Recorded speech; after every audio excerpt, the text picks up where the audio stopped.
पुण्यातील नवले पूल अपघाताचा केंद्रबिंदू असल्यानं आता त्यावरून स्थानिक नागरिक प्रचंड आक्रमक झालेत। नवले पुलावरती दशक्रिया विधी करून स्थानिकांनी निषेध केलाय। स्थानिकांनी राष्ट्रीय महामार्ग प्रशासनाचा दशक्रिया विधी करून त्यांचा निषेध केलाय। तर दुसरीकडे नवले पुलावरील अपघाताचा आरटीओचा प्राथमिक अहवाल समोर आलाय। अतिवेगामुळे अपघात झाल्याचा आरटीओचा अहवाल आहे असं कळतंय।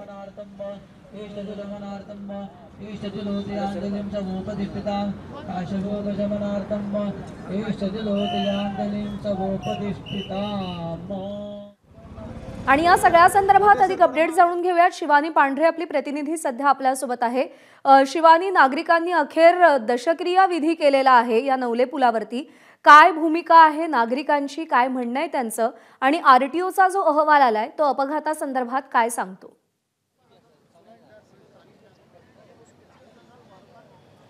आरटीओचा अहवाल आजच आलाय, तो प्राथमिक अहवाल आहे आणि या अहवालात आपण जर बघितलं तर अतिवेग असल्यामुळे हा अपघात झाल्याचे सांगण्यात आले। मात्र त्याच्यानंतर इथे वेगवेगळे आंदोलन झाले आणि आज चक्क याच पुलाच्या जिथे ऍक्सिडेंट झाला होता त्या ठिकाणी दशक्रिया विधी आहे ते आंदोलन केलं। प्रातिनिधिक स्वरूपाचा आहे हा दशक्रिया विधी साकारण्यात आलाय। आपण जर बघितलं तर नवले पुलाचा हा फोटो या ठिकाणी ठेवण्यात आलाय, समोर कावळे आहेत आणि रक्त आहे ते देखील ठेवण्यात आलंय आणि संपूर्ण दशक्रिया विधी जसा केला जातो तसा दशक्रिया विधी प्रातिनिधिक स्वरूपाचा आहे तो साकारण्यात येतोय। आपण जर बघितलं तर 8 जणांचा यात नाहक मृत्यू झाला होता आणि त्याच्या विरोधात आहे हे सगळं आंदोलन आहे। काही दिवसांपूर्वी तिरडी आंदोलन केलं होतं आणि त्या तिरडी आंदोलनानंतर आज दशक्रिया विधी करून हे सगळे ग्रामस्थ आहेत ते आक्रमक झाल्याचं पाहायला मिळतंय।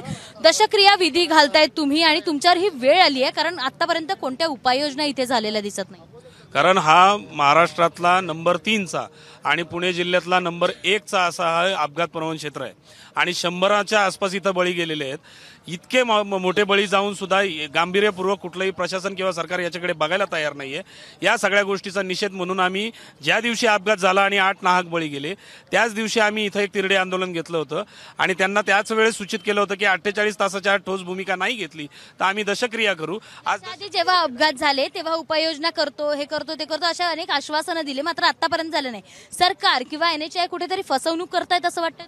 अहो, जखम डोक्याला आहे आणि पट्टी गुडघ्याला आहे अशी परिस्थिती आहे। काही कारण नाही ना ते रमलर, स्पीड गन वगैरे या गोष्टींची इथं आवश्यकता नाहीये। मूळ काय आहे की 4.4 ग्रेडियंटचा हा तीव्र उतार आहे तो कमी करणं ही बेसिक गोष्ट आहे आणि त्याच्यासाठी एलिव्हेटर ब्रिज बांधावा।